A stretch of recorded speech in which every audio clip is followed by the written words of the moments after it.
High Moon Studios is preparing the first downloadable game add-on for Transformers War for Cybertron, and we spoke with lead game designer Matt Christek about what fans can expect from the content.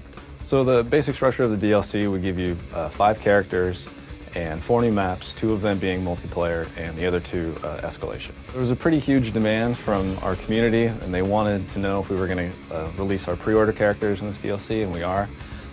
We saw on eBay people selling pre-order codes for like $100, and we did a community night with the fans, and I think every other question was, we want the DLC pre-order characters, and so we're going to go ahead and put that in this first pack.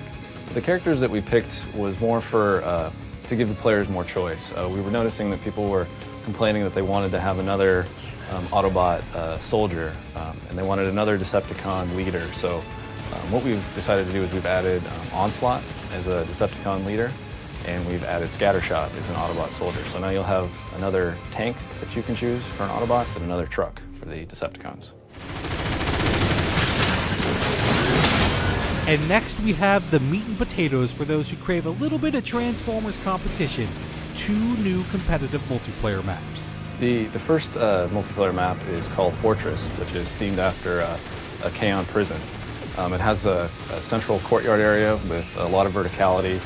There's a little bit more cover, maybe in the exterior space than we've had in our previous maps, so a little more obstacles for flyers, especially around the conquest nodes. We tried to make sure that there was a little more strategies, how people could approach them and defend them. The second multiplayer map is called Havoc. It's a orbital space station. We tried to work a kind of a track-like system into the center of it, so it's really easy for vehicles to work their way around the map. The center is more kind of like all-out speed, and it's real great for leaders to fire off their ram.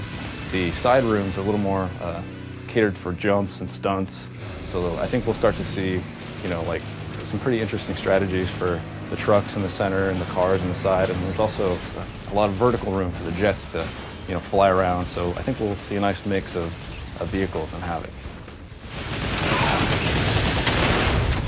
Finally, the cooperative escalation mode is getting a boost with 2 brand new levels. Yeah, escalation was very well received. I think people want that mode where they can play the iconic guy. You've got you need to use teamwork to survive and to succeed in that mode.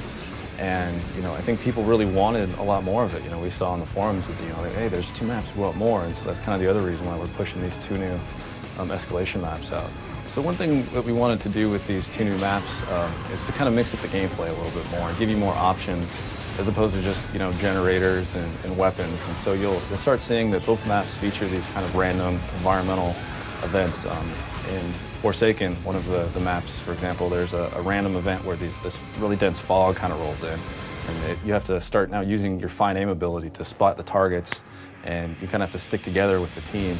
So Forsaken takes place, if you've played the regular campaign, there's a section outside of Cybertron's core. We call it the Sea of Corruption, and you can work your way around the map, and there's energon waterfalls that you can shut off, and what this will actually do is you'll be able to drain this energon sea, and you'll be able to expose more areas that you can work your way to and defend.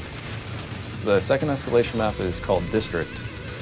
It's sort of themed after Iacon style, and what we've done in this map is we've given you some additional security systems that you can put your points into. So there's repair sentries, there's ion sentries, there's laser systems that you can throw up in front of these doors that'll damage enemies that come through them. And the neat thing about this map is its environmental hazard is random blackouts. So when this happens, you won't be able to put any points in the generators or buy any weapons, and you really have to rely on your vehicle mode and your vehicle weapons or a secondary weapon to kind of hold out during this period. Well, there you have it. We hope everyone enjoyed our preview for Transformers War for Cybertron's upcoming game add-on. Thanks to Matt for giving us the skinny on the new content, and thanks everyone for watching Inside Xbox.